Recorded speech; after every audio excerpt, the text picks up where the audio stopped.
Hi, I'm Jake. And Alex. And welcome back to the Mood Buff Reactions channel. Today we're going to be reacting as a tie-in to the new Wicked movie that's coming out based on the popular play. We're going to look at the Nostalgia Critic and Todd in the Shadow's 2012 crossover review of another adaptation of a popular Broadway play that took a new turn on the new twist on the Wizard of Oz story. This is the 1978 movie The Wiz. Oh.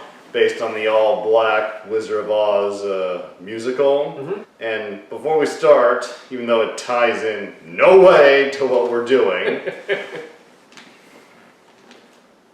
happy birthday. Oh, well, thank you. We're filming this in advance. Oh, excellent. And before you open it, read the little hint I gave you. Who am I to argue with the captain of the Enterprise? Oh, all right. You know I love all things Star Trek. Yeah. Oh, very nice. Look at that. The Return. Wow. By William Shatner himself. Yep. Ooh. Look at that picture. Wow. Yeah, we also this month, there's a reaction we did to the CinemaSins video on Star Trek Generations. Yeah. Which we agree was a bit of a clunky film. Yeah. And big criticism people had with it was how they killed off Captain Kirk. Yes. And this book, written by William Shatner, actually is about, and it's not considered official per se, it's like William Shatner's personal take. Fan fiction, yeah. Yeah, and it's about Captain Kirk coming back to life after Star Trek Generations. Enough is enough, I mean. So, I don't know. I'll give it a read, that's sure. Yeah, that's... Maybe you'll give it a better send-off to your favorite We'll captain. see, yeah. Well, thank you so much. Yeah. Happy birthday, man. Thank you. But at a certain point, we're going to stop acknowledging my aging. But I didn't bring up a number. But regardless, today we're watching The Wiz review. Yeah. The Wizard of Oz was always a favorite series of mine. It's the first really book series that I was interested in as a kid, so I kind of soaked up all things Wizard of Oz. I did see Wicked as a play about 10 years ago or so. Read that book, so interested to see this. I had seen pieces of The Wiz back in the day, but I don't think I've ever seen all the way through. I've seen bits of the movie, particularly from this review. In elementary school, it was like a tradition for the teachers to play, like for second grade class, The Wizard of Oz. So I've seen it, and it's a classic. It's definitely got a 70s vibe to it.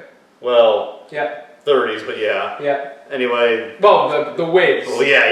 Yeah. But yeah, this is The Wiz, the more funky Wizard of Oz. And without further rambling and gift opening, let's watch. All right.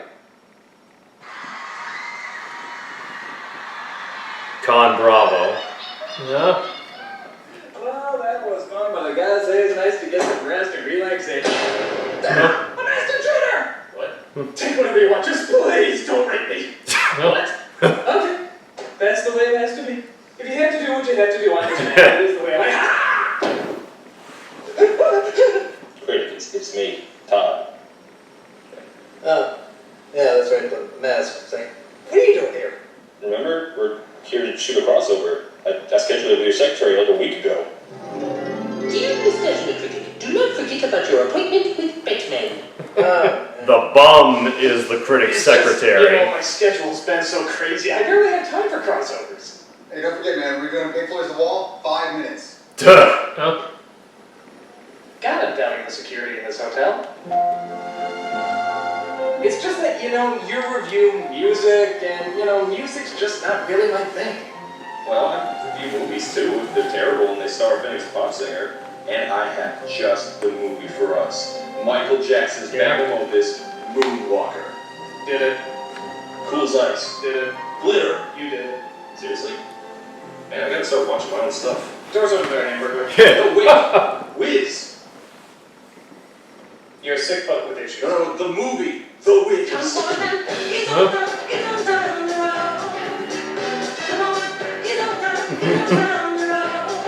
In 1973, Broadway rolled out the smash hit musical The Wiz, a new musical version of The Wizard of Oz.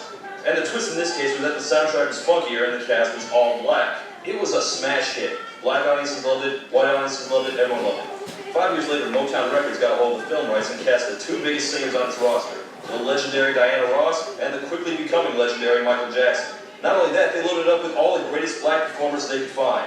Lena Horne, Richard Pryor, that guy from The Match Game. And that goes for the talent behind the camera, too. After all, who better to bring black America to the whimsical fantasy-scape of Oz than director of angry social dramas Sidney Lumet and a screenplay from the guy who brought us the Bat Credit Card. Oh, God, Schumacher, seriously? What, you put bat nipples on the Tin Man? Come on, it's a great play, it's a great iconic story, we could screw that up. Schumacher could find a way, everything he touches turns to dick. And that's not a reference to his homosexuality. I think he's just a terrible storyteller. Gotta make that clear. We're off to annoy the critic, Nostalgia Critic. Let's watch a movie. So we opened in Harlem? Wow, Toto, we really aren't in Kansas anymore. Apparently we see Dorothy's family having dinner party and singing a song. But Dorothy instead sings a song about how she's scared and she doesn't know why. What am I afraid? Yeah, pretty sad sounding. Made of? Okay, wait. Her first song is about being scared?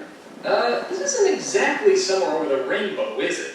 Something tells me that it's more than I can deal with. In fact, it's exactly the opposite. That's like if they remade Beauty and the Beast and instead of Be Our Guest, they sung Get the Fuck Out. Get it yourself. Teacher, but Annie M thinks she should teach high school to make more money. Now you take that new job and find a place for you and Toto. It's time for you to make a home of your own. Remember, there's no place like home. Unless you're 24 and you have a job, in which case, move out, you fucking freeloader.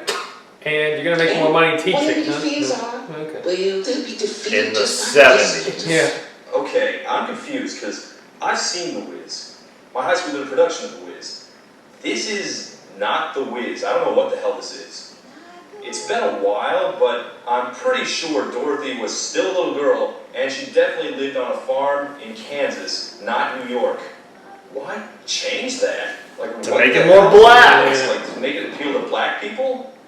You know, there are black farmers, Schumacher, right?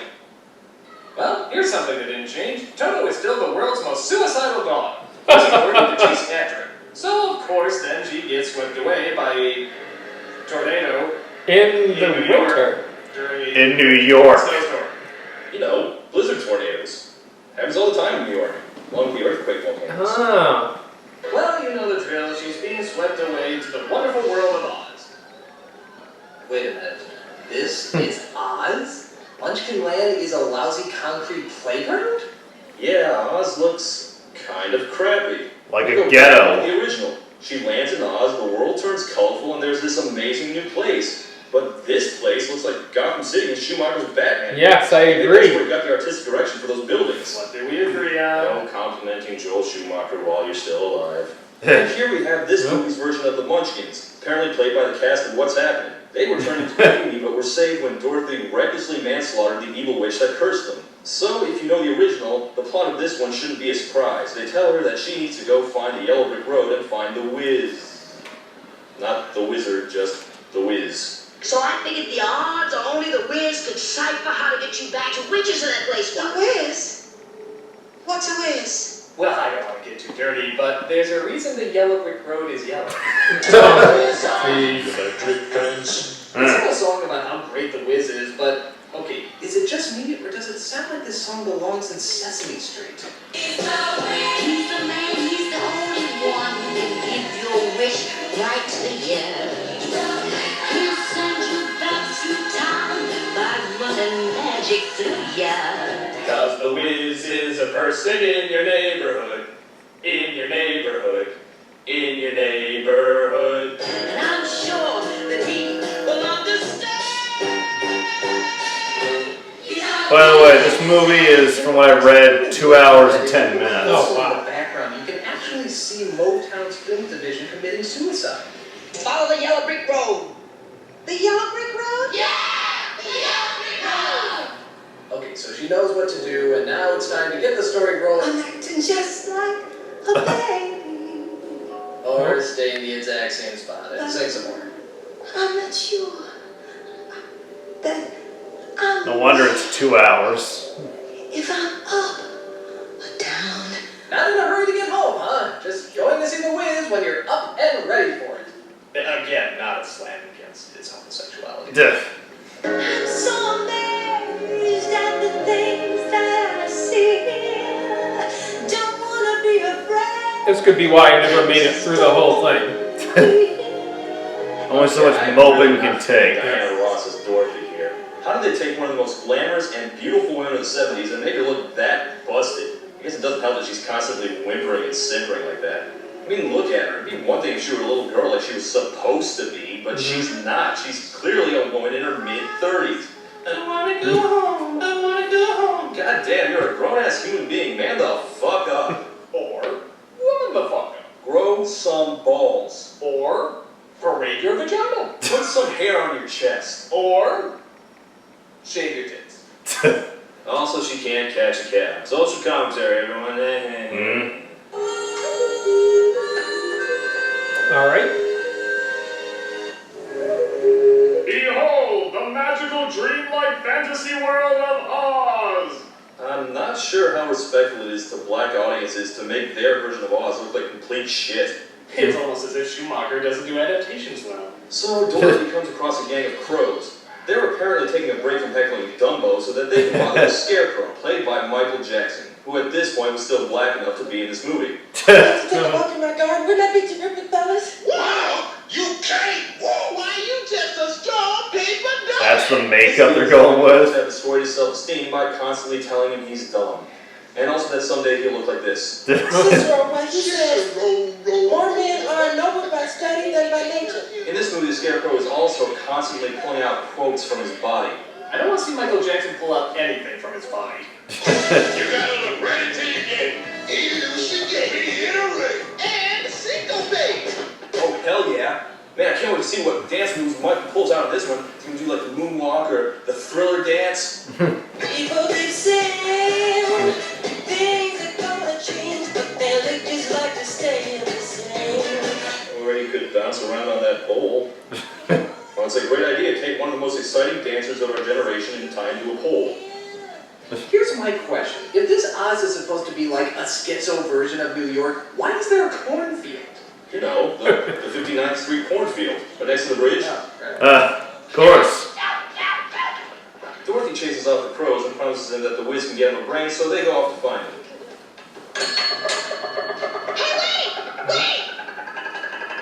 Okay, why exactly can't they catch a cab? Because they're black? But everyone's black in this universe. Yeah. How does that work? And that will lead us to the play's best known, best loved, just all around best song, Ease On Down the Road. God, I can't wait to see how they do this stuff.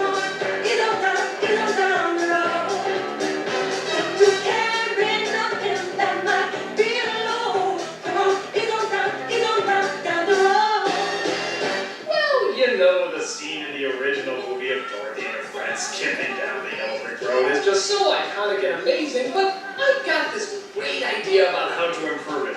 Why don't we film this scene 300 feet away and put the camera on their fucking backs? Also, See their faces, there's only 2 of just them. their backs. That's right, no camera motion. Just hold it completely still. In fact, what are we doing so close to this camera? Why don't we just move to that far corner? Now, this is how you do a review. You know what, actually? Let's see if we can get it even further away. Further. Further.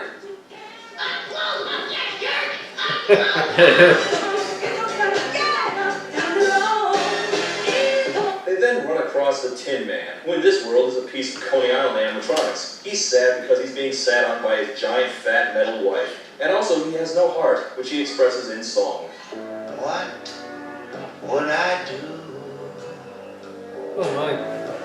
if I could suddenly feel and to know once again that what I feel is real? Maybe instead of a heart, you should ask the Wiz for a singing voice.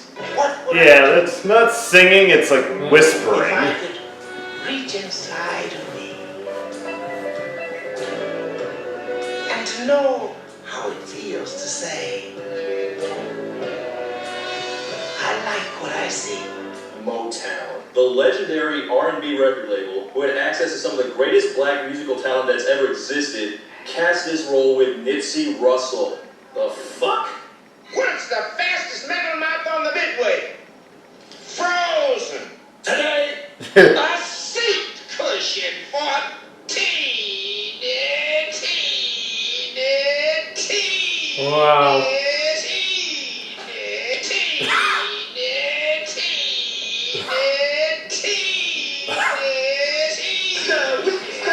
Star Wars Holiday Special. Yikes. Slide some oil to me. He gets another song? Yeah, Michael Jackson, the king of pop, gets one solo performance, but Nipsey Russell gets 2 in a row. You're supposed to space it out in musicals. Out front of the Oz, New York Library. Oh, wow. Say what you want. I'm here to stay. Another song already? Well, then again, I guess it has been under a minute. Just my you down. Love, So, is the Cowardly Lion supposed to be like a pimp? And he's got the pimp boots and the fur coat. I really don't think that's where they're going with that, Todd. Now shut up. Kind of looks like it. Okay, even quivering lower lip Dorothy figures out that the lion's a wuss, so they add the lion to the group, and they ease on down the road, all the way down into the subway. But unfortunately, a creepy peddler decides to attack them. Okay. This is a legit creepy moment.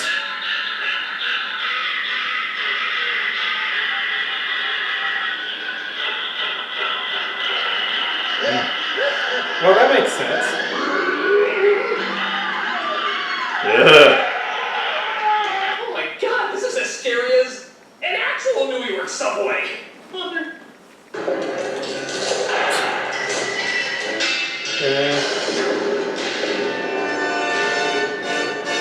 You know, I can't tell if this scene is really creative or especially lazy. I mean, it's kind of neat that parts of the subway come to life, but then again, it's just parts of the subway coming to life. Killer trash cans. Garbage cans. What's next? A drawer that eats people? A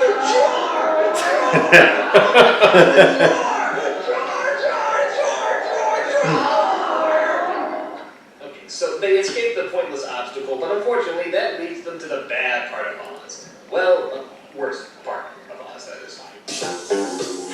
Prostitute Lane. Oh, I'll get you one for Dick. There's no place like home. Hookers and hotties and babes. Oh my.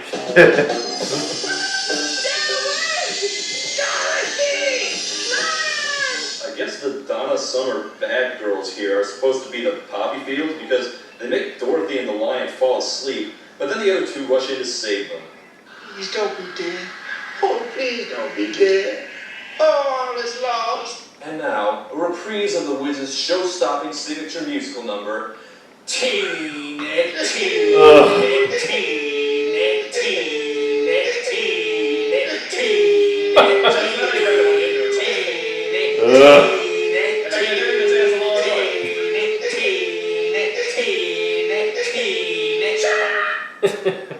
Good God.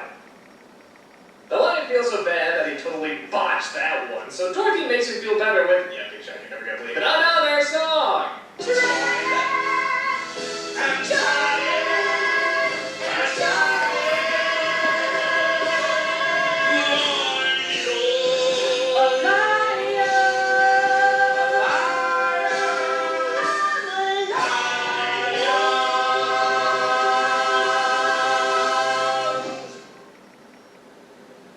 Hey, wasn't there supposed to be a wicked witch somewhere? Apparently not, because after that, it's smooth sailing for Dorothy and the crew. They get to the Emerald City, and they get to meet the Wiz.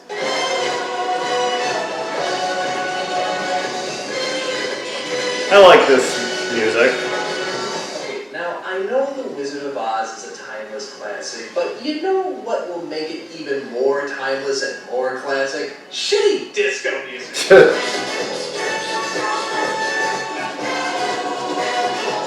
Okay, this song was not in the play. Well, a bunch of these songs were not in the play. There's a lot more songs that are missing from the play. Matter of fact, the movie only barely resembles a play. Why do they want to make a film out of the play at all if they didn't like or even understand That's a the very play? good point. I thought it over, and green is dead. The Twin Towers. Change my mind. The color's red. I don't even know what this dance number is about. They sing about the trendy color of the moment, then the whiz changes the color. And they sing about that. I feel like this is a social commentary about something. I just have no idea what the fuck it is. While we're ranting, what the hell's with all the wide shots in this movie? Why am I constantly looking at scenes filled with nothing fucking happening? Wide shots are supposed to have a point, damn it. Here it's just like the cameraman was too lazy to walk the camera any closer. I guess they're there to show off the sets, which are pretty amazing. By amazing, I mean amazingly big. But unfortunately, they're amazingly fake looking too. They may as well just have filmed this in a McDonald's playland. Yeah, like go back and look at Munchkin Land. What the hell's going on back there? They supposed to be in a black hole? What's with the Emerald City? Do these people live anywhere? They just stand here on this empty-ass dance floor all day. Well, in one of the scenes from the source material that they managed not to screw up, they meet the Wiz, who tells them that if they want favors from him, they have to go kill the Wicked Witch, who the movie has finally remembered to put in. The Dreader has spoken.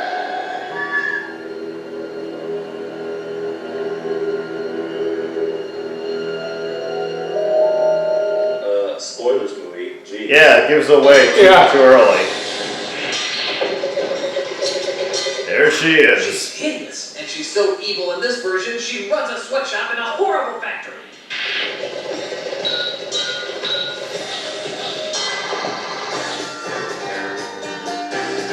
We actually see her whip the workers in the real film.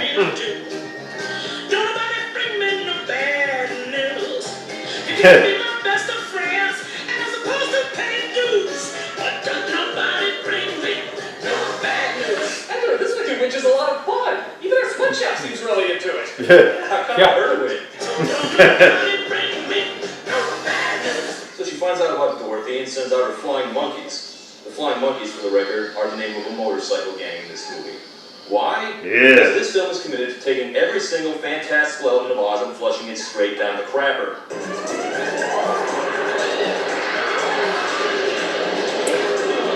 This is Oz. Workers capture the four of them and bring them into the factory, where, because this is a kids' movie, the witch starts straight up torturing them.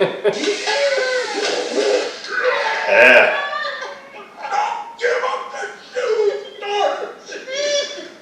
Well, that's gruesome. Yeah, I'm actually kind of wondering how the hell they're gonna get out of this.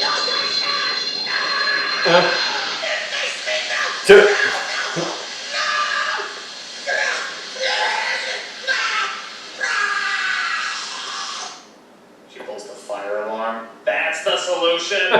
Yeah, okay, the original Wicked Witch also got hit by water in her own castle, but it was like a glass or a bucket. It was a small amount. It's not a giant-ass sprinkler system installed friggin' everywhere. One of her own slaves could have taken her out by absent-mindedly Good point. throwing her into the garbage or something. Christ, in this highly funded musical, the way to fix the situation is the same way the Energizer Bunny took her out.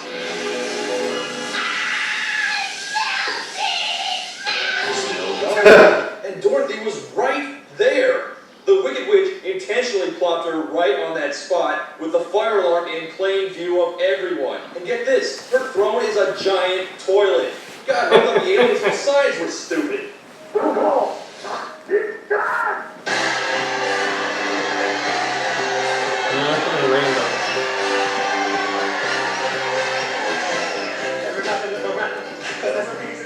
think I'm actually starting to feel this movie. Like, everyone's happy, everyone's dancing, there's a lot of energy. Dinah Ross has finally lost that annoying wibble, wibble, wibble look on her face. And you know, I'm starting to get into this one. Oh.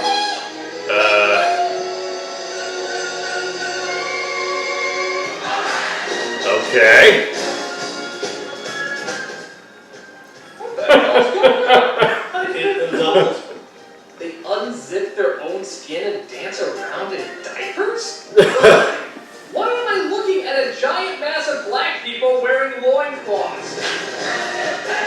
Africa! Okay, I can only assume Dorothy and everyone leave before the orgy This is commences. disturbing. And they sneak in the back way into the wizard's room, where they find out the awful truth. The Wiz is just a stand-up comedian with a well-publicized cocaine problem. Sorry. I'm sorry. Everything you say about me is true. I'm funny. And then Superman showed up. Yeah.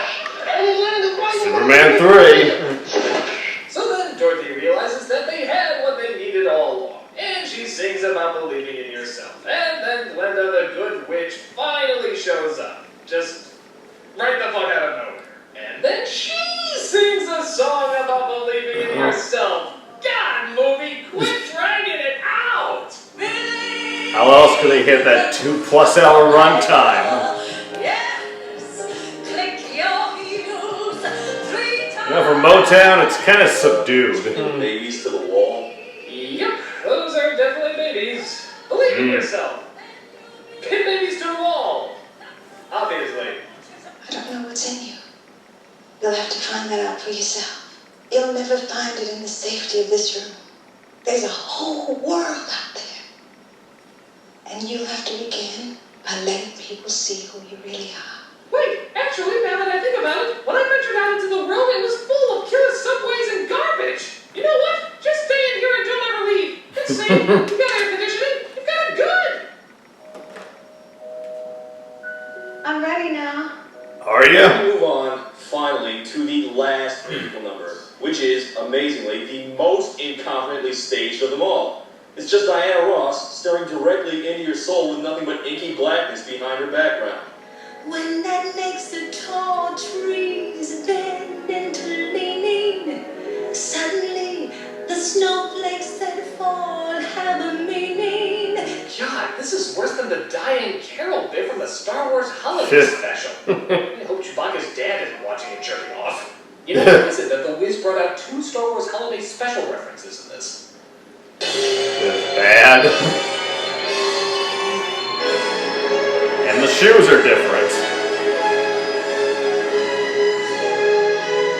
Oh, Auntie Em, I had the most awful dream, and you weren't there, and you weren't there. None of you were there. Oh, I'm so glad to be home. Are you still here? Why haven't you moved out yet? Well, that was The Wiz. It sucked. It sucked. It sucked. This movie was a huge flop at the time, and I can see why. I know there's a lot of people who have fond memories of this movie, but honestly, I thought it was completely awful from beginning to end. They made a bunch of bullshit changes to the original story, and every single one of them is for the worst. Dorothy's awful, the direction is awful, and the story is bogged down by a bunch of draggy, slow musical numbers. I did like some of the songs, I guess, but for the most part, it's just food. It's lame, it's dated, it's butt ugly, and it makes no goddamn sense. It fails to understand the Wizard of Oz so hard that it doesn't even get the moral right. Well, thanks for doing the review. Absolutely, anytime, get out. Well, okay. Now they all end with the crossovers. Maybe now I can get some rest and relax friggin'ation. Hello, everybody, and welcome to yet another Luhtjarv and Nostalgia Critic crossover, where we talk about the Swamp Thing movie. You notice he blinks right before the punch hits.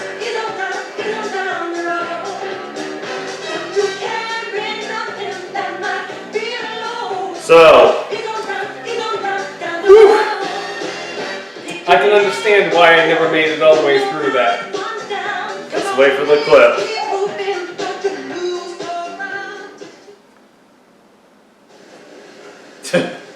Good.